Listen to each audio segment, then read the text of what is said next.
Oh, excuse me. Oh, that was easy for me to say. Hello, everyone. Welcome back to The Rundown. I will be your host today, Craig DeLuz, coming at you from the West Coast, the left coast, behind the Iron Curtain, otherwise known as the Sierras. And today is Monday, Fun Day, Gun Day. I stop what you're doing, cause I'm about to ruin the image of me that you're used to. I look money, a king bee making honey, see? Deep state, I hope you're ready for me. Now gather round, I'm the new sheriff in town. All my people rise up and stand your ground. Now drink up all the Diet Coke you got on your shelf. So just let me introduce myself, my name is Trump D. I like my mashed potatoes lumpy. Fake news, oh how I like the punk thee. That little sniper on the slope tin, he took a shot but he missed me. I don't fall, y'all, I'm like the ever-ready bunny. Still going strong and spunky. So put on your big boy pants. Come on, let's do the dance. The Trumpy dance is your chance to do the Trump. Come on, do the Trumpty Trump. Come on and do the Trumpty Trump. Check me out, y'all. We do the Trumpty Trump. Just watch me do the Trumpty Trump. Do you know what I'm doing? We do the Trumpty Trump. Come on. That's right, folks. We are here every day doing the Trumpty Trump because, well, let's just be honest. President Trump is killing it. He's doing a phenomenal job. And, well, I know that those on the left who are suffering from Trump derangement syndrome, and even some of those on the right who also, by the way, happen to be suffering from Trump derangement syndrome, refuse to see it that way. You know, I always like to say here, I'm a realist. You know, I've always believed that anyone who believes that Donald Trump can do no right or Donald Trump can do no wrong, you are in fact part of the problem. But I take a very realistic assessment of everything that the president does, and then the things that he does and the things that he says, and then and I weigh them, and I weigh the good and I weigh the bad. And I can tell you right now, America is much better off having Donald Trump as our president. Well, most definitely than if we had Joe Biden and as well, or Kamala Harris. But the point is, America's doing well. The president is doing more than well. And we're having a good time. But we're going to be having a good time here. We're going to be talking about what's going on in the news. And we got tons of stuff. I'll tell you, it was not easy trying to decide what not to talk about today. It was a lot harder. Yeah, there was a lot of stuff to not talk about. Anyway, figuring out what was going to be on the show today was not an easy thing to do. But I was able to do it. With Mike not being here today, it'll be a little bit easier for me, only because, well, we're only really going to get, my perspective. Unless, of course, y'all want to chime in. Y'all are more than welcome. If you are watching this program live, 3 p.m. Pacific, 6 p.m. Eastern on YouTube, on Rumble, on Facebook, on Twitter, go ahead and give us your comments. Let us know what you think about what we have to say. Let us know where you're watching us at, or, let us know if there's something else that you'd like us to be talking about. We would love to hear from you. We don't necessarily have to agree, by the way. You are more than welcome to disagree. Although I will say this, if you disagree, just know that we reserve the right to mock you. When I say we, at this point I mean me. But I reserve the right to mock you because it's all in good fun. We have a good time here on The Rundown. But before we get started, we got to do what we got to do, and you know what that is. We got to pay them bills, and that starts with a quick shout out to our sponsors. We're going to start with Hitman Industries rifle and pistol caliber barrels, available at any length for you to purchase today. If you've purchased an AR recently, chances are you already have one of their barrels, so you know how good they are. Just go to their website, hitmanindustries.net, and look for the rifle or pistol caliber barrel that you want in the length that you need it. Trust me, you will not be disappointed. Check them out, hitmanindustries.net. Then you've got the California Republican Assembly working to help elect conservatives at all level of government, from school board all the way up to President of the United States. Ronald Reagan once referred to CRA as the conscience of the Republican Party. To learn more about them, just go to cragop.org. That's cragop.org. If you want to be a part of California's future today, you got to join CRA. And then we've got Hog Holsters, the best in concealed carry tactical holsters available on the market. All you got to do is go to hogholsters.com. That's HAWG holsters.com, helping Americans wear guns. Go there, check them out. And by the way, make sure you use the discount code The Rundown. All caps, no spaces, one word, just like it is right up there. And you're going to get a discount on us. Check them out today, hogholsters.com. And then finally, if you're looking for outdoor gear, if you're looking for cold weather gear, hot weather gear, wet weather gear, trust me, if you're looking for all things tactical, you will find it at uscombatgear.com. You'll find all things tactical except the gun. So get your group together, get your department together, get your unit together. Go over to uscombatgear.com, veteran owned and operated. They've got a huge selection. They've got competitive pricing and the number one customer service available on the market. Check them out today. Once again, uscombatgear.com. All right, let's get into today's stories. This first story here, I don't know if it's a story or if it's a cover-up or if it's a cover-up it's a cover-up to cover up a story. But I'm sure that you have heard recently about former President Joe Biden's cancer diagnosis. That's right. Biden has cancer. It is prostate cancer. The interesting thing about this particular diagnosis is, well, how do we want to put this? Is it part of a cover-up? One has to wonder exactly what is going on over there at the White House, because, or not over there at the White House. What was going on over there at the White House? Now, keep in mind, on Friday, the audio files from her interview, we'll call it, from her interview were released, and it was pretty damning. When I say pretty damning, I mean it really did not make the president look very good. It made it, the former president, let me clarify. It did not make the former president look very good. It very much made him look like, he was, what's the word I'm looking for? It made it look like he was not there. And then keep in mind, this was in 2023, right? So this was 2 years into his administration. Now you put that together with the book. You put that together with the book, which has actually instances dating back to 2017 of Joe Biden and his senility, or I don't want to. Yeah, I mean, I'm sorry. I don't know why I don't know why I'm being equivocal. Yes, you can very much refer to it as senility. But what it does is that, once again, it raises a lot of questions. And if you're wondering why I keep looking over here, it's because I just realized I pulled up the wrong story. Here we go.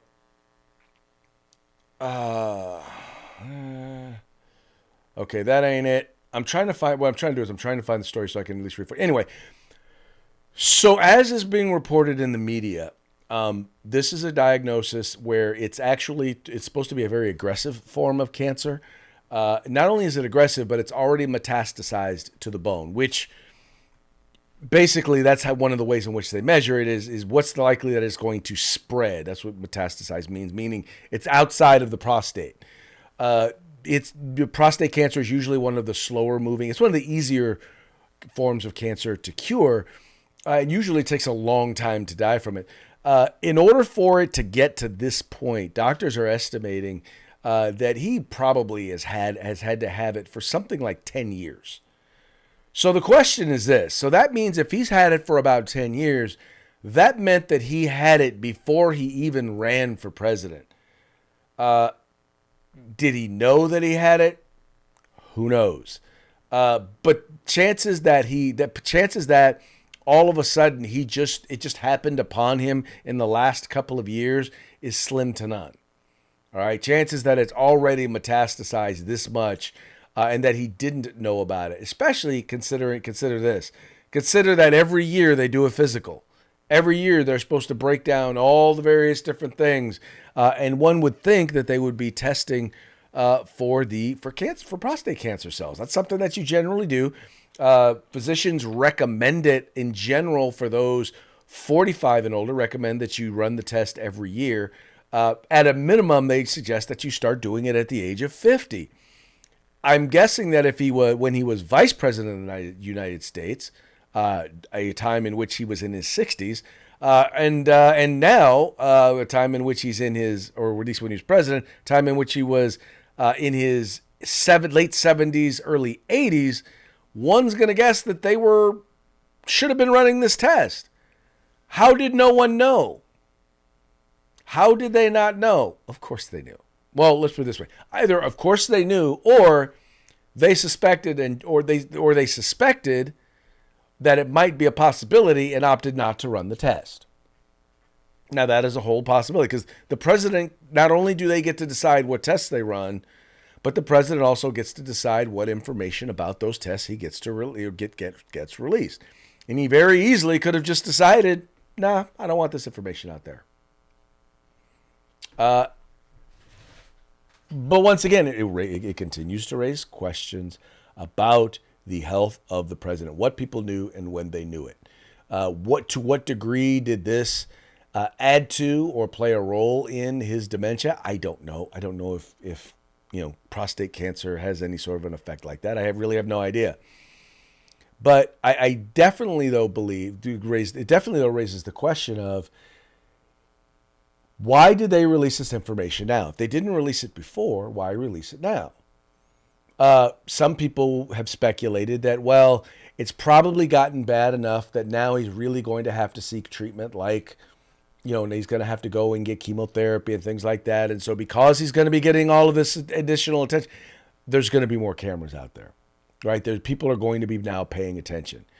But I believe it's a little bit more than just that. I also believe that, well, this is also a function of trying to cover up the her tapes. They don't want people to hear. They don't want people to hear about it, right? They want people talking about him. They want people talking about him having cancer instead of them talking about him having dementia. Cancer, prostate cancer, is something that you can, it's not diminishing the way in which of an individual, the way in which dementia is. But the problem though is that it then falls back into the same old issue or same old concern of, what's the deal here? Why are you covering up the president's health? It's one more thing that the White House, that the president, that the president's wife, whoever is making these decisions about what we get to know and when we get to know it, it's them once again lying to the American people. And the media playing a role in it. Well, in terms of the cancer, I don't know that the media could necessarily, unless someone in the media just flat out knew he had it and didn't say anything. But once again, it raises questions about cover-ups. Why are you covering up the health of the president?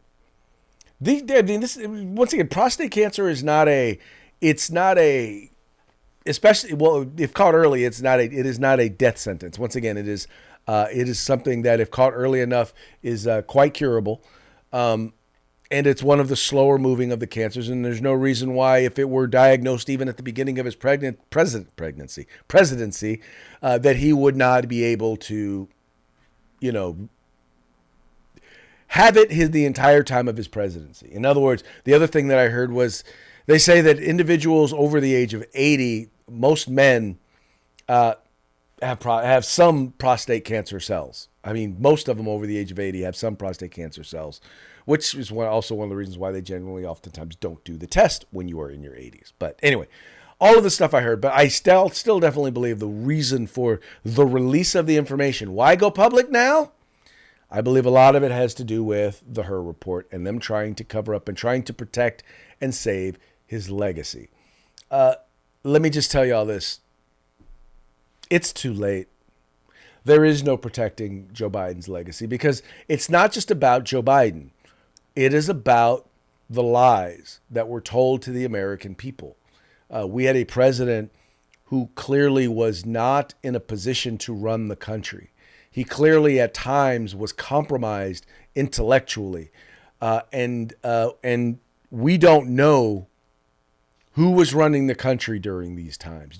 And what we do know is this: it can be said this: those times became more frequent as his presidency went on, and we know it became more frequent because we saw it more and more in public. The one place they didn't want it to be seen. So we know if it was happening in public, we know that it was also happening in private. And one of the things that Jake Tapper's book does is it reveals that people knew it was happening. They knew it was happening during his first campaign. They knew that it was happening. They knew that it was happening during his presidency, especially including early on. And they definitely know that it was happening at the end of his presidency during the presidential campaign. So we knew it was happening. We knew it was happening behind the scenes. But we don't know who was making the decisions during those times. We don't know if the decision to pardon all of these people that he pardoned there at the very end were those his decisions, or was that the auto pen? Did someone decide to use the auto pen in order to issue those pardons? We don't know. We don't know if a lot of the bills that were signed, we don't know what he knew and what he didn't know. And we don't know if he didn't know, who was making the decisions. And this is the thing the Democrats don't want to talk about. They don't want to talk about it because they don't want you to know. That's the reason why they felt like they could run him anyway this second time, because their attitude was, well, hey, you know what? We'll control whoever it is anyway. Someone behind the scenes is going to be making these decisions. That is their attitude. Joe Biden was never the president. He was never the one actually making the decisions. If he were, then one would think, if you're going to give Joe Biden the amount of credit that people want you to give him, well, good old Scranton Joe, most of his political career was kind of a middle of the roader. He gets dementia, and all of a sudden now he's a progressive. He gets dementia, and all of a sudden now he's to the left of the left. He becomes a democratic socialist. So does that mean that democratic socialism, does that mean that progressivism is a mental disorder, kind of like dementia? Are they in the same category? Did he ideologically become that way because he was becoming, senile? Or were the progressives within his administration the ones actually making the decisions? I do not believe that it would be inappropriate to assume that that was the case. I do not believe that it would be inappropriate, and I would challenge Democrats to prove the opposite. Not saying, just saying. Look, all I know is we have a history of Joe Biden. We have his record, and we have the fact that he's been pretty middle of the road. All of a sudden now, we now know, we've now got evidence, we've now got research from Jake Tapper from the left and the guy from Axios now saying, yeah, all of a sudden, he kind of took he got kind of senile, and he had a lot of times where he didn't know or remember people's names. He couldn't remember policies or dates. But then all of a sudden now he takes a sharp turn to the left. Was the sharp turn part of a mental breakdown? Or was it that he had a mental breakdown and other people were making the decisions for him? Who knows? Who knows? All right, folks, that brings us to our next topic, and that has to do with SCOTUS. And this I think is an important one to understand. Now, there was a recent ruling. And you've got different people taking it different ways. You've got a Fox News headline where they're saying, "Oh, well, the president, or the Supreme Court, they're going to allow him to now remove the protected status of certain individuals from Venezuela." At the same time, you've also got headlines from other left-wing media sources saying that, the president, this now says he has to go to court. He has to give them their due process, which means they have to be able to go to court. But in the end, what legal experts are also pointing out is, in the end, the Supreme Court, either in previous decisions nor in this decision, have actually ruled on the use of the Alien Enemies Act. In my view, the court shouldn't even be involved in this. The president has inherent authority to deport them. Second, the Supreme Court now for 2 months, John, has done nothing but make no decision at all. It keeps on jumping in this case. And to date, it still hasn't ruled whether the Alien Enemies Act is constitutional. It still hasn't ruled what the procedure is. And it keeps kicking it back down to the lower courts. And nobody knows how to handle these deportation procedures. Yeah, here is part of that punting to the lower courts, as you call it. From the ruling from the Supreme Court, they write, "We did not on April 19th and do not now address the underlying merits of the parties' claims regarding the legality of removals under the Alien Enemies Act. We recognize the significance of the government's national security interests, as well as the necessity that such interests be pursued in a manner consistent with the Constitution. In light of the foregoing, lower courts should address AEA cases expeditiously. So let's say that happens. Let's say some lower courts make some AEA rulings. Is that going to finally kick it up to the Supreme Court for a final decision? I guess so. You know, I served as an appellate judge and as a trial judge, and that ruling does nothing for that district court judge. I don't know what they're supposed to do with that. I guess the district court judge is on his own to figure out what the Alien Enemies Act means. They also told him to figure out what due process means. Although, to respect, John, that is their job. This is an issue the entire country is watching right now, and the United States Supreme Court should tell the country, is this constitutional and what is the procedure? All right. So, and you know, I'll be honest with you, because I've had a number of debates with folks, and that's really kind of my thing. And I get it. We got people who are supporters of Donald Trump, and I know a lot of probably our listeners or viewers who believe, look, they're here illegally. They don't get a day in court. They don't get any due process. They're here illegally. They gotta go, right? Then you've got people who are like, well, but no, everybody gets due process, so they should have their day in court. Well, the problem is that I agree that everyone is entitled to due process, but what does due process mean? Is due process different depending on if you are a citizen or if you are a non-citizen? And I think the way in which the immigration law has been applied to date, it gives the executive the authority to make those decisions on deportations. Now, using the Alien Enemies Act, once again, we haven't really seen it challenged, at least not that I know of. I could be wrong. Y'all are more than happy to prove me wrong by, commenting and let me know. But here's the deal. If you're going to say that it's been used or it's been proven, do me a favor, cite it in the comments. Include a link so I can review it. I can see it. But we don't know. And we don't know. Okay, so everyone's entitled to due process. But what does due process mean? As a citizen, obviously that generally means you get at least your day in court. If you are a resident alien, if you are here illegally, what does that mean? Right? What does now due process mean? Does that mean that as long as your case has been reviewed by, in this case, we're talking about immigration, has been reviewed by an official with immigration, and they have documented that, yeah, we went through this, we discovered these things, and this information says they're supposed, yeah, no, they're not supposed, they fit the definition under the Alien Enemies Act, and therefore they need to go. We don't know that. And the Supreme Court's got to make a decision on that. And yet they won't. And it's part of it is because the Supreme Court, and I really believe a lot of this is pushed by John Roberts, the Supreme Court doesn't want to have to get into a lot of the minutia. They really want to focus on the big picture values issues when it comes to the Constitution, and they want the lower courts to rule on some of these other things. But in the end, they're going to have to make the decisions on these. And one of the reasons why I think some of them want to punt on it is because I think some of the liberal justices know that this is not, they don't have a leg to stand on. I think that's what a lot of it is. It's the liberal justices who are the ones who don't want to rule on this.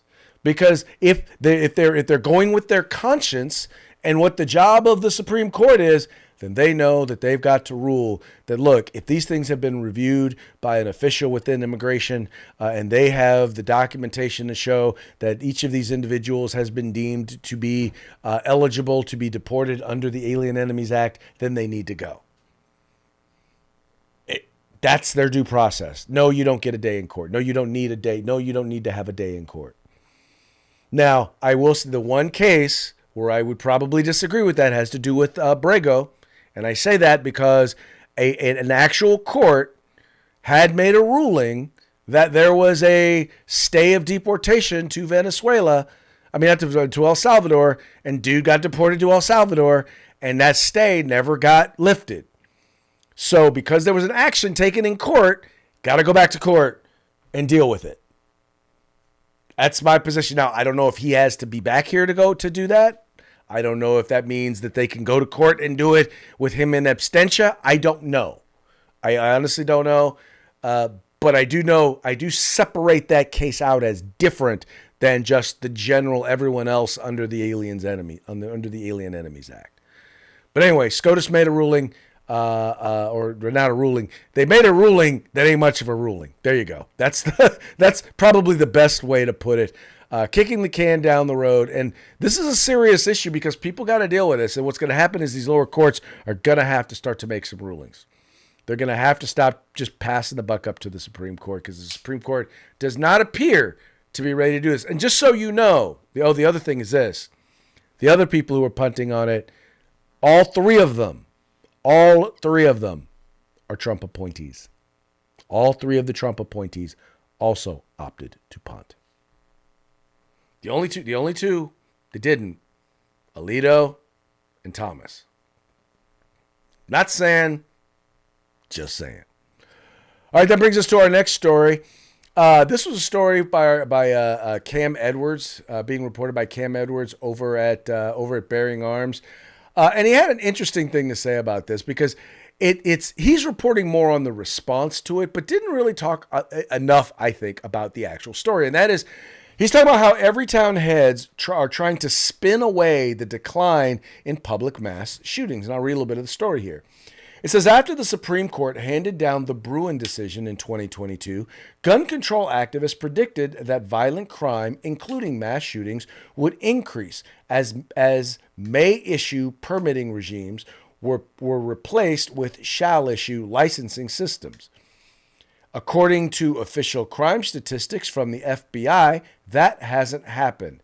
And as criminologist James Allen Fox recently opined at the Washington Post, public mass shootings in particular have declined dramatically this year. Just 4 shootings in the United States in which 4 or more victims died compared to 11 at this point in 2024. Which Fox says is the smallest number since 2006. This is terrible news for the fear-mongering gun control lobby, but in a letter to the editors of the Washington Post, Everytown for Gun Safety president Nick Saplina tried his best to spin away the statistics and keep fear alive. Now, this right here is from Everytown. This decline is not a happy accident.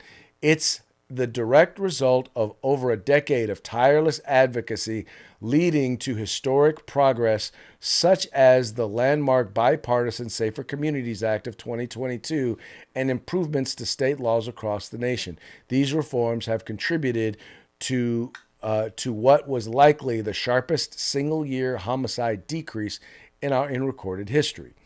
While Saplina credits, now this is back to Cam, while Saplina credits the Bipartisan Safer Communities Act and unnamed improvements to state laws, he ignores the additional states that have adopted permitless carry over the past few years and seen their crime rates have dropped by 42% this year, despite Mayor Randall Woodfin's claim that the state's permitless carry law led to a historic increase in murders in 2024. So in other words, what they're doing is they're ignoring the positive laws that have passed, in other words, things like permitless carry, in favor of talking about gun control laws. And if you look at the places where crime has gone down, where the number of murders have gone down, where it's gone down, it's largely gone down in areas that have passed permitless carry. Not just permitless carry, but constitutional carry, or expanded or developed to become shall issue. Right? So as permitless carry has expanded, as shall issue has expanded, it's mostly in those areas, especially, by the way, permitless carry, where you have seen those numbers go down. But they want to ignore that. That doesn't matter to them. Because the truth doesn't matter to them. They have an agenda, and it is to disarm law-abiding Americans. Because, see, they believe that all Americans are evil and have hate in their heart and want to shoot people. Especially if you want to have a gun to defend yourself, then you are a potential murderer and they do not want you to own or possess a firearm. That's just their belief. They just believe. I don't know why they believe that. I can't tell you why they believe that. All I can tell you is that they believe it. Too bad on them, because the statistics do not bear that out. All right, finally, one other story that we have, and there's the Palm Springs fertility clinic bombing. What we know that there was a bombing at a fertility clinic in Palm Springs. A lot of people want to blame it on a lot of folks, but I think there's a Anyway, let's just talk a little bit about what we know. And I'm going to use NPR's story because I don't want people to accuse me of being, leaning towards right-wing news sources, although I do kind of tend to like to lean towards them. Anyway, it says here, what we know about Palm Springs fertility clinic bombing. An explosion outside of Palm Springs, California, fertility clinic late Saturday morning killed one person, injured four others, and sent debris flying blocks in all directions in the city about 100 miles east of Los Angeles. The prime suspect in the bombing is also who authorities believe is the sole fatality in the blast. I'm not going to say his name. The 25-year-old California resident held nihilistic views and may have also been anti-nihilist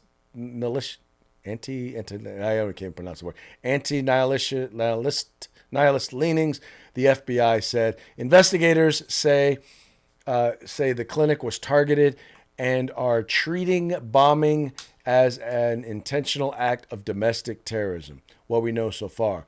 Well, they talk about what they know is, one, they know what happened. They know that first responders arrived at the scene. They found debris about 250 yards away. There were blocks of debris. They know the fertility clinic was damaged, but that the lab was not harmed, meaning they don't believe any embryos were harmed. And once again, the only person that died was the person who committed the bombing. It says here, who is the suspect?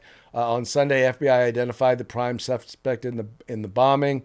He lived in 29 Palms, a town about 60 miles northeast of Palm Springs. Investigators said they had earlier executed a search warrant.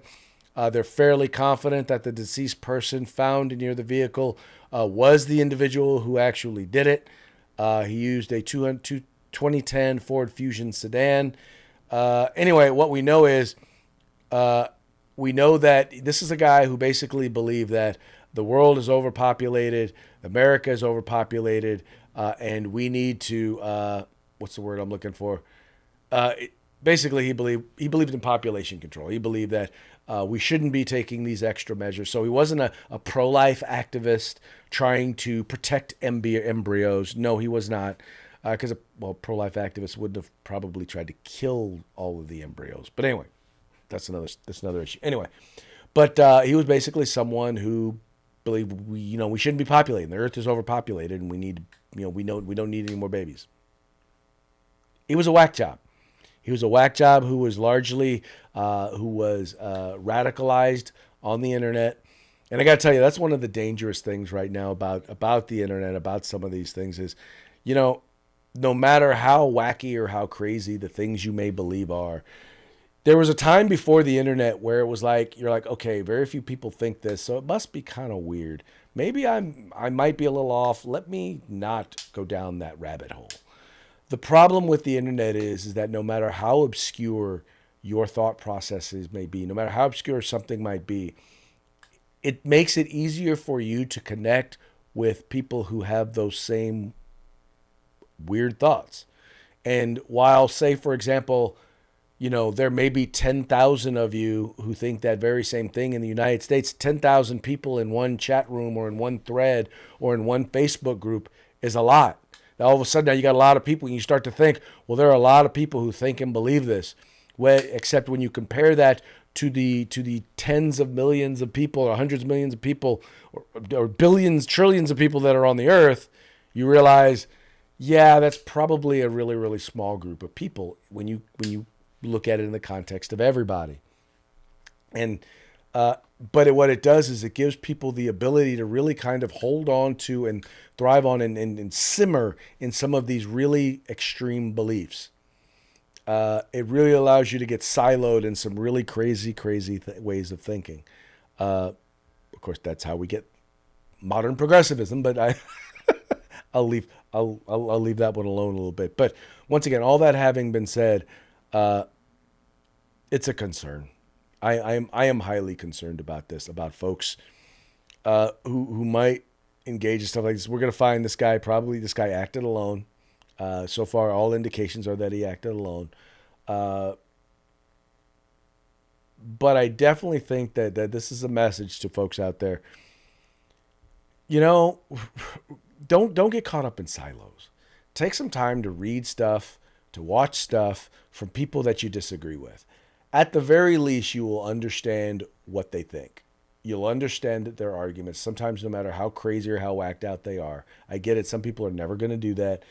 But it's important to understand. I'm not saying you do it for agreement, but you do it for understanding. You look for it to get understanding, because sometimes you can understand why someone is whacked out when you take enough time to try and understand why they believe what they believe. And anyway, I don't know. That's my 2 cents on the subject. We'll just leave that right there. All right, folks, so that now brings us to our parting shots. Parting shots are brought to you by Hog Holsters. Just go to hogholsters.com. Use the discount code The Rundown, all caps, no spaces. Get your Hog Holster today. All right, this first one here, this is an interesting one. All right, so this one right here, this is Congress Sarah McBride. I believe this is the first. Oh yeah, Sarah McBride is the first transgender member of Congress. This is a transgender woman, which means it's a man who's trying to transition to a woman or believes that they're a woman. Anyway, that having been said, let's read it here. It says, "I am heartbroken to learn of President Biden's diagnosis. President Biden has faced immense challenges throughout his life with resilience and grace. I know he'll face this battle with the same strength and dignity. My prayers are with him, Dr. Biden, and their entire family," right? And this guy, Bad Hombre, says, "Let this be a reminder. Routine prostate exam saves lives. Make sure to get yours, Congressman." That ain't right. That ain't right. It's funny, but that ain't. No, it's right. It's totally right. But it's funny. Okay. Moving right along from our friends over at the Babylon Bee, fake news that you can trust. Karine Jean-Pierre insists Joe Biden is cancer-free. Because that was her job, to tell the lies she was told to lie. You ain't got to lie, Karine. You ain't got to lie. And this last one, as we start to talk, and we were talking already a little bit about the midterm elections that are going to be coming up, and we got to take a look back at the past election if you want to have at least an idea. Learn. The best way to prepare for the future is to learn from the past. And this one here, you have the art of winning versus the art of losing. And you've got on one side, you have Donald Trump. It says art of winning. End men and women's sports. Secure the borders, end DEI. Prosecute criminals. China, UK trade deals. High tariffs, mass deportations. Ending wars, peace through strength. And then you've got the art of losing. Men and women's sports, open borders, diversity at any cost. Release criminals, surrender to China, bow to EU, mass invasion, endless wars. That does kind of seem to be their kind of policies. It does seem to be what they've kind of have given themselves over to. Anyway. All right, folks, so that's going to bring us to the end of today's program. But before we go, we're going to give you a quick shout out to our sponsors. We're going to start with Hitman Industries. Rifle and pistol caliber barrels available for you at hitmanindustries.net. The California Republican Assembly, the conscience of the Republican Party. Check them out at cragop.org. That's cragop.org. And then you've got Hog Holsters. You can find them at hogholsters.com, helping Americans wear guns. And then you can find all things tactical except the gun at uscombatgear.com. All right, that's going to bring us to the end of today's program. We very much appreciate you tuning in. We appreciate you liking and sharing the program and encouraging your friends to do the same. We will be back tomorrow on Taco Tuesday. Till then, y'all have fun, stay safe, and we will talk to you mañana.